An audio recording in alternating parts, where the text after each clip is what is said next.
basically where everything started was it originated as an app called Lane Vision, which was something that John was marketing through Finis, and I'm not sure it was positioned correctly, and I wasn't sure if it worked correctly for the market.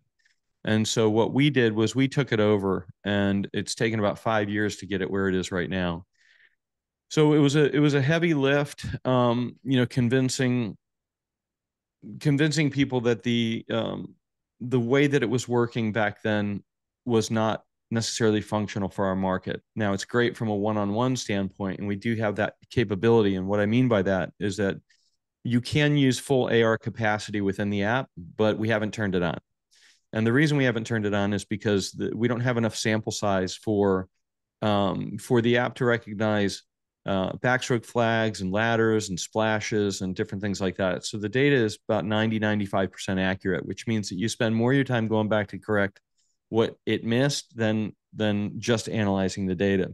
So we switched it over to a more manual solution, and it actually works really, really well from that standpoint. Now it's a little bit more work, but the way that we've adjusted for that is that we've made it automatically shareable.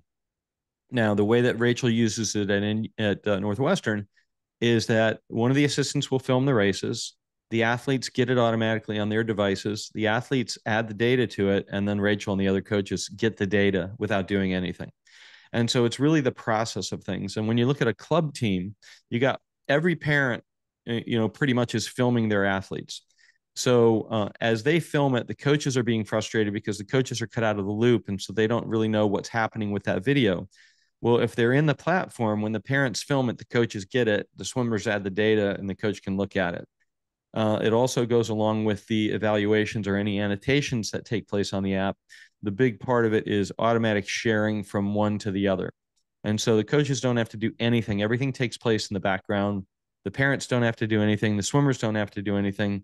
And so we've kind of built tech to take tech out of the way of people. And put it in front of who wants it the most. And obviously that's mostly the swimmers and the coaches. But there's enough parents out there that are fairly tech savvy at this point, and it's actually very simple once you learn how to do it.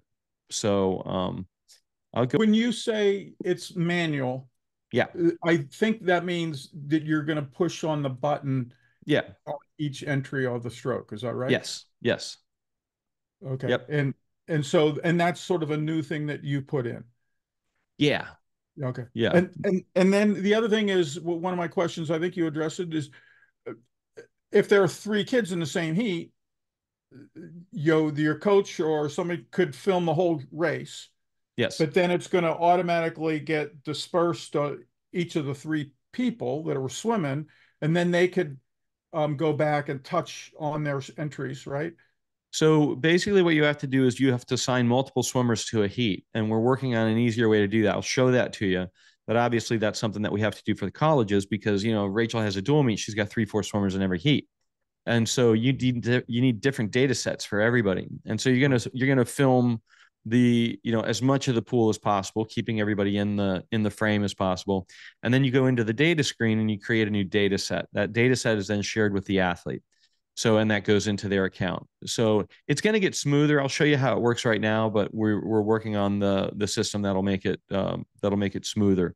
What's the business relationship? So Finis is going to market it. You're going to market it. How's people download it off the App Store? Well, we How does took it? it over from Finis, but it is definitely a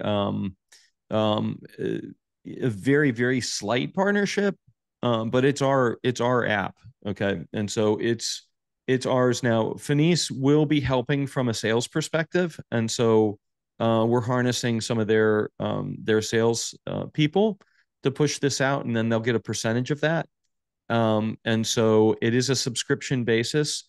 And we have special college plans because we don't have to worry as much about it. It's not that we don't have to worry as much about the privacy, but the laws are set in such a way that athletes over 18, they're treated different than athletes under 18. So athletes under 18, they all have to own their own account. And so the parents have to buy it, but then the parents have all the rights to the videos and the data. And so if they want to delete it, they click one button, everything's gone. And so, that's GDPR, that's the privacy laws over in Europe. And then we've got COPA, MAP, Safe Sport, California, Colorado privacy protection. We've got all these things. So we cover all of those things for coaches and for athletes and for parents. And how much is the subscription? What's the Well, standard price? it all depends on where they come in from. Okay, if they come in through us, it would actually be a little bit less. If they come in just through the general public, it's $99 a year. Okay. So the top end is 99 a year. Top end is 99 a year. A coach account is 124.99, and then you can create your groups and do all that stuff. But that's a Okay. a separate sort of thing. Great. Great. And you're selling it now. Yes. When did the first sales occur? Well, it's been on the market for about a year and a half, but very glitchy. Okay. So I haven't pushed it. I haven't talked about it. I haven't, really put it out there until maybe about 5 weeks ago. And a lot of it was really the real world use scenario with Northwestern, being able to go in, have 50 athletes and 5 coaches, and what are the things that needed to work automatically. And then there's a lot of meetings with the developers and saying, okay, this isn't functional or this isn't as smooth as it can be. And so it was really the last few months where we really started getting into how do you use it at scale and how does it work. And so it's been, just fantastic, to the point that I'll show you that if I teach a lesson at Northwestern and the parent is, well, all the lessons that I teach now, everyone has to be a member, because it is so much easier for me, as well as they get a better service. But I'll show you, there's a parent sitting at the end of the pool. And by the time I walked over to show the kid the video, the parent had the data and the video on their phone. And so they Right. knew what I was going to tell the kid before I even got there, because they could tell whether or not that swimmer had accomplished what I asked them to accomplish. So it's actually changed the way that I teach, because I do believe a lot in statics, and that's because I've been in the endless pool for the last 5 years in my house in Scottsdale. And so I love to be able to say, okay, we're going to go this water speed, but we're going to vary the tempo and see what happens and how do you control it and all that sort of thing. So in here, we use actual data on the swimmer and say, okay, you have to go this many strokes or you have to do this, but you can't go any slower. And so we get the athlete to start to figure out the real world solution, how do I adapt? How do I make things better without going slower? Now, we all know we can look pretty and go slow, but unfortunately, that's not our goal, especially with young swimmers. Well, it's hard to do stroke count in an endless pool, right? It Or is. It is. so how, as a coach, how do you change the vocabulary? Or I've never used an, or I've seen them, I know of them, but I Yeah. would love to own an endless pool, but never have used it. So how do you connect So those it's a dots? when you can start to see someone swimming knowledge in an endless pool. And when I say swimming knowledge, it's the feel, it's the ability to adapt. Okay. So I'll give you an example. And this isn't for every triathlete, but for most triathletes that don't have a swimming background. If I have a set water speed, okay, and I swim, get an idea of where they are, and I get a tempo of where they feel comfortable at that water speed. If I change that tempo, you'll watch one or two things happen. And if I increase the tempo, they will swim into the motor at the front. They have the same force production on every stroke, no matter what their tempo is. And so what happens is if they try to go faster, or if they try to increase the tempo, they go faster, but then they die sooner. And so the idea for an open water swimmer would be that they have this rhythm in their stroke where they almost don't feel, they're just kind of helping themselves along. There's not a lot of power involved in it. So you want to increase the tempo, but maintain the speed, which means decreasing the power force on each stroke. So you're rolling from one stroke into the next. Okay. If you do that to a swimmer, they start to figure it out. They're like, okay, I'll shorten up my release a little bit. You kind of work on different parts of the stroke. Whereas to teach a swimmer, what you do is you maintain the velocity or the water speed, you minimize the rate, or you slow the rate down, which means that each stroke has to get longer. They have to figure out how to rotate better, extend, how to connect. And, so there's different things for different people that you can do in there. And I love it because it's you tell them, you let them figure it out on their own. Okay. And, so the challenge is to stress them and strain them to a point where they have to figure it out. And then you can kind of guide them in certain ways. But it really is, I'm one of those people that, if I ask somebody to do something, they'll say, how do I do it? And I say, figure it out. I think that's a better teaching, perspective than me just holding their hand and saying, then after they try something, we'll talk about it and, I'll try to guide them. But I want someone to discover these things on their own rather than me saying, okay, put your hand at a 30-degree angle. And then as you move forward, get the elbow at a 40, all that stuff. You can't do Right. it. So, Right. Well, speaking of figure it out, so the developer part. So you've yeah, become part of a developer? Who are your developers? How does that interface work? there's a team that we get together 2 to 3 nights a week, usually very late at night because they're not the headquarters is in San Francisco, but the workers are in India, and so I'm now the odd man out. So the development meetings are at 10 p.m. And so it makes for long days, and but we're getting to you know we're almost getting to the point where there's all kinds of features that I want in it that aren't in it yet that we can start to look at and we can start to clean things up because from a functionality standpoint, we it is fantastic. Okay. Right. And I've had meetings with people that said I downloaded it a year ago, it was very glitchy. Is this the same app? And I said, well, it's the same app, but it's fixed. And so I want you to delete the app, reinstall it, open it up, and they do it and they go, oh wait, oh my gosh, this works great. And so it's been a lot of that sort of thing that's been going on lately. And and I said this is why I didn't talk to you a year ago, because I would have just spent all my time on customer service trying to help you figure out how to use it. And so it's not like that anymore. And it's Well, I been it's imagine the been a dream. investment has been pretty steep. I mean, that's the thing. I have a lot of people say that, they talk about Coach's Eye from the annotation standpoint and things like that. And when Coach's Eye went out of business, it was really incentive for us to say, okay, we have to add that component to it because I was a huge Coach's Eye user. And so I would have people say, what are you using after Coach's Eye shut down? And I said, Coach's Eye. And they said, well, it shut down. And I said, well, they gave you a year runway when they shut down. I said, were you using the free version or the paid version? And a lot of people say, well, I'm just using the free version. And I'd say, that's why they shut down. And so, we're asking that the community support the development that we put in. Because, like I said, if you added up the number of hours that we put into this and the man hours and the team in India and my partner and myself, it's thousands and thousands of hours. And if I'm teaching that from a swim lesson, it's $150 an hour. Okay. So I mean, it's been a labor. I just spent 3 days with Brent Rudemiller at NCAA's, and Brent and I would go on hikes twice a week for the past 4 or 5 years out in Arizona, and he watched the entire process. Okay, he saw the entire process of my frustration of every 4:30 in the morning we go up on a hike, and all I'd talk about is I can't believe it's not working, it's not there.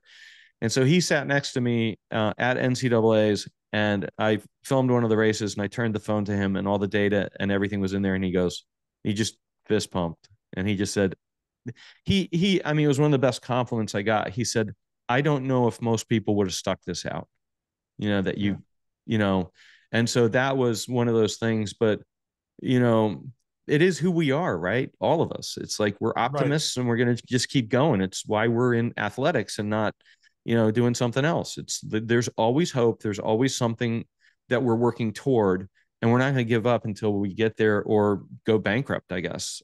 So, and fortunately, I mean, it wasn't easy, but we've made it. We've made it. So, Yeah, well, it's in your veins. It's in our veins. yeah, So, but yeah, you need to get into their pockets too. So people have to yeah. chip in. They have to own it. They have to be a customer. And that's the thing. We went to subscription basis for GoSwim in 2011. Okay, 2011. It's been 13 years. We were the first people to go into that. Okay, we have not raised our prices for at ever. All we've done is add features. We added the ability for coaches to share. We have over 100,000 free people in GoSwim to the point where we don't allow people to create free accounts on the open market anymore because the conversion wasn't there. However, coaches can create an account and invite all of their swimmers in for free and share a video every day to the athletes. We will support coaches. We will support the education of the sport of swimming. But what we can't support anymore is 100,000 people that come in and say, okay, give me a video every day. I'm not going to pay you a cent Because I've had people say that when we switched over and we took the free link away, they said, I will never pay you. And I'm like, well, you're welcome. Okay. After all Yeah. these years, and so there's, it's on the internet. It must be mine is kind of the attitude. And so what we've done is actually, like I said, we've actually gone the other way. We've added tons of services, and now we're discounting for teams that come in through us so that we can hold their hand, make sure it's working correctly. And, we want it to be used for the way that it's supposed to be used. And that is a coach and a swimmer communication tool that makes the coach's job easier, gives the coaches, data to a standpoint where I'm going to use this data to have this entire set go at this tempo and these breakout points because that's what they do at a meet. And I'm not talking 10 500s. I'm talking, like 20 50s where you're trying to hit these marks every time. So there are times where you're just trying to say, okay, here's the performance that I want you swimming at because this is what you did when you did your best time. So let's go there. And then let's see how long we can hold it. Or can we get 2 to 3 inches more of distance per cycle out of the same rate? Okay, because that's going to increase velocity. And so you got to strain these things. So again, we've invested a lot of time and money into this thing. And we're hoping, it's all done on faith, but we're hoping that it's going to come through. And the teams that I've met with so far have been very, very enthusiastic about what we've done. And so I'm really excited about it. Yeah, I figure it's like finding the sweet spot and you can Yeah. really find it. Okay, so then in the sweet spot in the marketplace, do you figure someday that 25% of all the clubs with 100 kids or more are going to have this? What's your market penetration sweet spot? So, it's like swimming. When I was an athlete, it was like, okay, if that person can do that, why can't I do it? Okay. So it's kind of like if, there's this, you don't want to put limitations on yourself from a human standpoint. And so I look at someone like Team Unify. If they got 4,000 teams, why can't I? Okay. Right. But I've got to build it in such a way that it is easy for everybody to use. It's understandable. And on the lowest common denominator, what is this tool? Okay. So for someone that doesn't want data, you got a 10-year-old or an 8-year-old out there. If you look through your photo library in your phone and you try to find a race from 4 months ago that's a 50 free for an 8-year-old, and you go through it, you can't find it. In here, you go, show me all my 50 frees and sort them by date. There it is.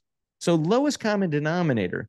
And then I think, okay, if we can make an organizational tool for age group parents that would be useful and price it low enough that it's a no-brainer for them just to organize their videos, what if that 8-year-old becomes a 10-year-old? And well, we're hoping they will. And then a 12-year-old, and then they start to swim faster. And then at 14, they're starting to, move up to the junior level and junior nats and things like that. And maybe by the time they're 18, they're at Olympic trials. And by the time they're 22, they're on the Olympic team. And then you've got a record of that entire kid's progression all the way through from 8 all the way up. Because you can go back and add the data later. You don't have to add it right now. But think of the knowledge that would be gained from that. And Yeah. that's the long-term goal is what are we going to contribute? All this data has been there for the Olympians since the beginning of time. Everybody's been analyzing the races since back when I swam. Nobody has anything on 10-year-olds. Okay, what's the most important part of the sport? I Uh, mean, yeah. it goes like this, right? So Right. it goes like this, and we just read that the numbers of USA swimming are decreased by another 4.5% this year, and so we needed to go like this. Okay, we need to keep people in, and so gradual improvement over a long period of time, is kind of what we're looking for. How do you keep people happy for the longest period of time? Show them different ways. It's not just I got to go at best time every time. Maybe you went the same time with less strokes because you did better underwaters. What's going to serve you better when you're 18 years old? For sure. Okay, so what is it you want to show me in the next, a little bit? And Sure, I'm going to go thanks ahead and for revealing that. yep, I'll go ahead and share the iPad right now. And this is actually a race from this weekend. And so I'm not even positive what race it is, to be honest with you. Let's see. We'll find out in a second. I just picked one. Oh, of course, 200 breast. Why not? Right. Okay. So it just it just happened to be 41 years ago on Saturday that I won NCAA's from lane 5 in this pool. Okay. Right. Yes. And Rachel had texted up one of her swimmers, said, "Didn't Glenn win NCAA's?" And she said, "Yeah." And they said, "What was your time?" So she texts up, "What did you win NCAA's with?" Knowing that Leonka's 146, I think I texted back 147. And she just looked up, but it was 158. But 12 seconds in 41 years, I'll take that. So anyway, it from here, and this is shot again from the stands on my iPhone, nothing fancy. Okay. While this is going on, if I go to the upper right hand corner under the record button, well, first I'll show you the annotation tools are all in here. Anything that you would want to do a markup, it's in there. So all that is included. And if I were to hit the record button, everything that I just did would automatically be sent to that athlete. I don't have to do anything else. Okay. But if I go under the record button in the right under the little NCAA, you'll see a little clipboard right there. So when I Yes. click that clipboard, it now goes over. And again, I did this live. I didn't go back afterwards. I did this live, tapping the phone right there. So there's his past 15-meter breakout. Okay. And so at the bottom, you see every stroke. Okay. So every stroke that he takes, so you have stroke cycle and distance per stroke on every stroke. All right. If I click the bottom right button, the other clipboard, it now goes over to breakout split, breakout distance, strokes, tempo, distance per cycle, 15-meter split, swim velocity, turn finish time, and lap time. All of this is in there from a video. So everything is there, and you can see all of his splits. You can see all 8 lengths. I did this for Rachel's miler. I have all 66 laps from my iPhone, and usually, when I'm filming the distance swimmers at Northwestern, I'll do like the first 200, they'll shut it off. And I'll go back and do like the middle 200 and shut it off. And then I'll do the last 200. So I usually don't do the whole thing, but it was NCAA's, right? It Yes. was the kid's last swim of his career. And then he ended up getting 16th place, improved his time. So he's got everything for the rest of his life. He can export the data. But anyway, even on this screen, you can come in, you can mark it up. And so it's pretty easy. I'll show you the camera now. Okay. So if we go back to what we call the evaluate page, here are all the races from NCAA's and before. And so I've got them all in there. All the ones that I recorded are in there. I didn't record everything, but I do have some prelims and finals of Leon doing different things, and which is very cool. But from the camera standpoint, in the bottom, you'll see learn, record, evaluate, and settings. If I go to the camera, what you see here is the first thing that it asks you is, what is the race? Okay, what stroke is it? So if I click freestyle and a 50, then it is already categorized as that race. Okay, so it's going to go in there. So we do that, get it out of the way first. And there's ways you can skip that. If you're just filming at practice, you don't have to do it. So when the swimmers get on the blocks, you start the recording. And now you've got your start, stroke, and lap over to the left. And so when the gun goes off, you click start, and then you move your thumb down. And every time they take a stroke, you're tapping the stroke button. You click lap on the left when it's the turn, click the stroke buttons, finish, and then end the recording.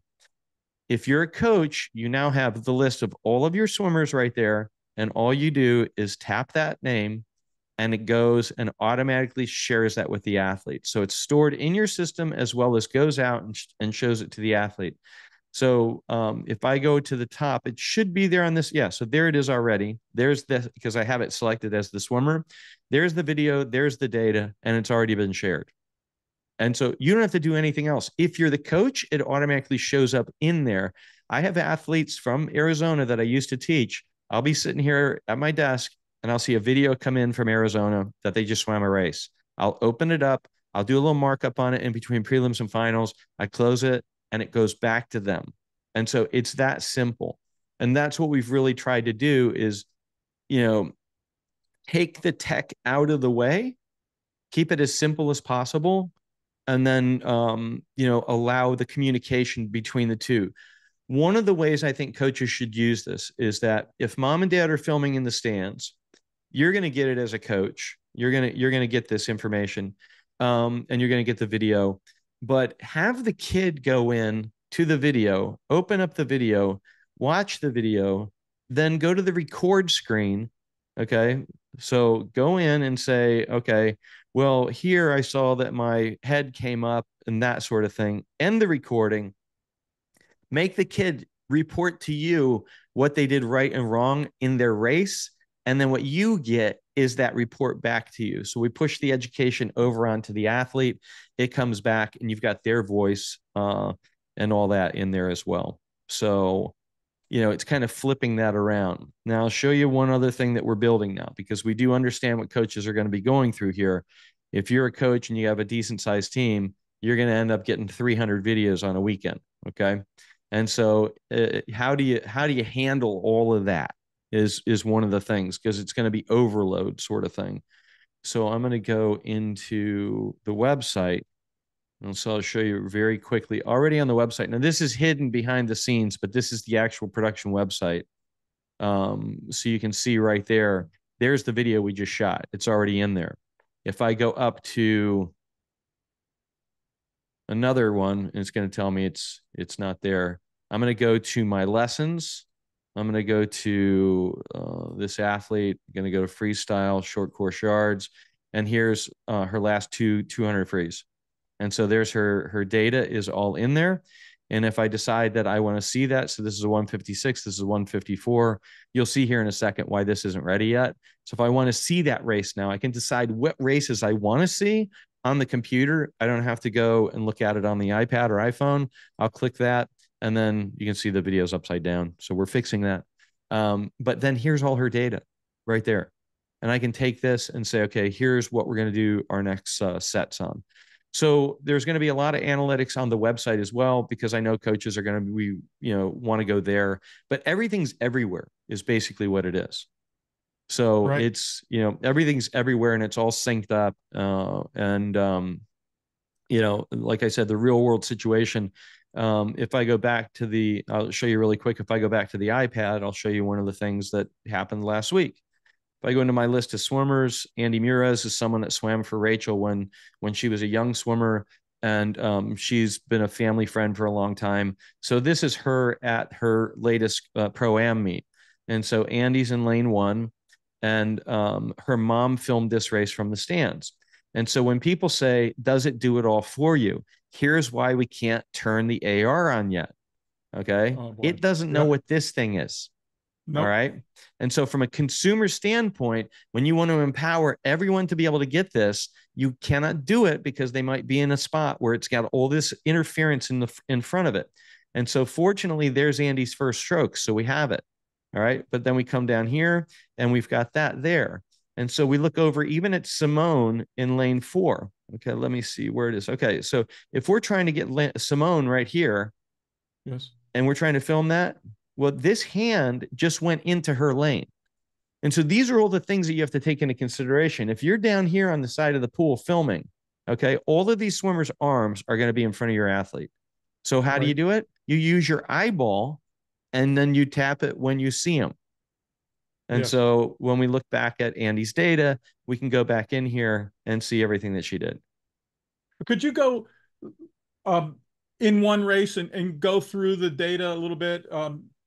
Perhaps, the thing that got you could use hers, that'd be great.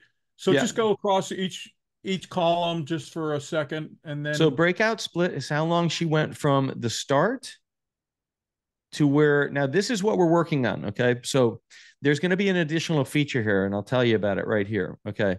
You see this big gap in the data right there? So it yes, goes breakout distance and then over to strokes. Okay. So right now, breakout for consistency is actually the first stroke hit. What I want and what we're working on is it's going to be head or shoulder breakout. So if we look at it, we can see that she's just breaking out right now. And so the first time you hit the stroke button, it would be called a breakout. And so we would get the breakout distance is going to be more accurate now because it's going to be her head breakout. Once we have that, this line turns into underwater velocity, because now we can calculate how long it took her to get to that spot underwater. And we'd be able to compare underwater velocity to swim velocity, which is all of the speed that took place above the surface of the water. So that is coming very shortly. That's one of the big things the guys have been working on. Okay. and that would So be for the dive compared to the turns. it's going to be the same for the turns. and I'll show you Okay. how the turns work. Okay. So breakout distance is obviously how far she went. And if you looked at some of the NCAA things, you're going to see breakout distance at 15.5 meters because there it's on the first stroke. The head came up before the 15 and the hand hit after the 15. Okay. And so that's one of the reasons that has to be added and fixed. Strokes is simply the number of strokes that she took for the whole length. So let me get to a different view here. So strokes are the number of strokes that she took for the whole length. So how many times did her hand hit the water? And you can see within this pattern that you've got a loping pattern. See how the two strokes are gathered and then there's a little bit longer, and we can see it better if we go over to Yes. this view.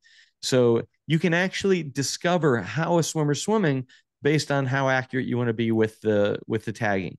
Okay. And then it's a number for the left hand, another number for the right hand. Yep. But Okay. then stroke cycle is calculated through a combination. Stroke cycle is both hand hits. Okay, so a full revolution, but on breaststroke and butterfly, it's both hands. So that's why it has to be signified. What stroke is it? Because it's going to treat those differently. All right. So tempo is obviously what's the frequency of the stroke cycle is your So that's tempo. 1.33 Yep. is Is from, so let's just look at her left hand from there to there is 1.33 at this point. okay. Okay. Distance per cycle is how far did she travel from when her hand hit there to when her hand hit there. Right. Okay. So 15 meters. 2.39 meters. Yeah. Per second. Pretty good. Trust me. That's really Oh good. yeah. Right. Right. you Right. know, Right. That's you know, we look at this race and you see, you can look and say, well, Andy's behind. Well, yeah, that's the Olympic champion up there. It's not so right. bad. Right. And she actually had a really good swim. She was 55 for a long course 100 free here, which is really good. Okay. So 15-meter split is obvious. It's right there. So you can actually move that. If for some reason where you're based, it's not exact, you hold down on the 15-meter mark, you can move it and then tap the screen anywhere, and it's going to change all the data based on that. Now I'm going to put it back at the 15 meter. So I hold down on the 15-meter mark. I come up to her head at the 15. I tap the screen, and it then goes and corrects that. So again, because we're working with, we don't know what the angle this is going to be shot at. We're going to get as accurate as we can, but at the same time, you can adjust these things. Okay. right. So the turn, and this is where it gets crazy. So the turn time, which is over here, is the time that it takes from the flags to the wall to the flags. Okay.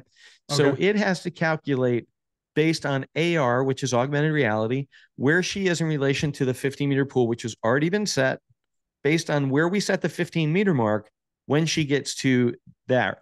And so it's going to time her from, let me clear this, from the flags to the wall and then back to the flags. So how fast she gets from the flags in and out. And on the finish time, you see the last one, it goes from 5.51 for the turn time down here to 2.96 to the finish time. That's from the flags to the wall. And so you now start to segment these things off as well. And then swim velocity is again based on the overall length of the swim. And there will be some people out there that say, well, I want the first 15, the next 10, the next 10, the next. Okay, then go spend $100,000 on the systems that are out there right now. This is $100. Okay, and you Right. pull your phone out of your pocket and get it. So we do the best that we can with a consumer level product, but I'm telling you, we've had many of the elite athletes look at this and say the data is spot on. It matches what I get from USA Swimming. And again, the problem in my eyes is that the only people that get this are the elite athletes, and they've got to wait a day to get it. Whereas right here, you pull your phone out of your pocket. We do this at practice all the time. You just pull it Yeah. out, you film somebody, you add the data, you show it to them, you stick your phone back in the pocket, and then they've got it when they get home. And you don't even have to do data. If I'm doing a lesson, I will go ahead and just record the person and talk into the phone while I'm recording them, and then just tap their name and they get it. So they hear what I'm saying, so they can see what I'm looking at when they see it. And then they have a better visualization of, okay, well, this is what it's supposed to feel like when it looks like that. do you have like a consumer group or a brain trust or a power user network built that you're maybe delegating some of that things to people to. Not really at this point. I mean, we've got enough customers in that are giving me suggestions and ideas and things like that, but I wouldn't say, I mean, it's one of those things that I've been doing this for so long that, as far as the videos and subscriptions and things like that, that this is all I think about. Okay. And Rachel will tell you, it's constant, it's consuming. So everything that you can imagine, every iteration from translations to transcriptions to everything that, how do you scale this sort of thing? And someone will come to me and they say, hey, I got this idea. I've already thought about it. And I'm not saying that I'm not closed off to ideas, but if I can't use it, then nobody can use it. And so, and if Rachel can't use it, then nobody can use it. Because it was Right. one of my partner and I were on a Zoom meeting, and Rachel came in and told us how she panicked at conference because she was worried the iPad wasn't charged because she can't imagine filming a race in anything other than this app. And my partner just about fell out of his chair because the toughest person to make happy is your spouse, and your Yes. spouse that's a head coach of a D1 college program. And so when she says this is it, okay, you've done it, that's Right. when we know that, okay, it's where it should be. Great. So now we'll keep, like I said, it's not done, we'll keep iterating on it, but at the same time it's to a point where it's really functional, and I can't tell you how happy I am after many years of work that we are talking about it now, Great. because we hadn't been. Yes. Yes. And So and you think your average guy coach on deck is going to take a week to really get familiar with it, or is it going to take them 10 minutes, or is it going to I take a month?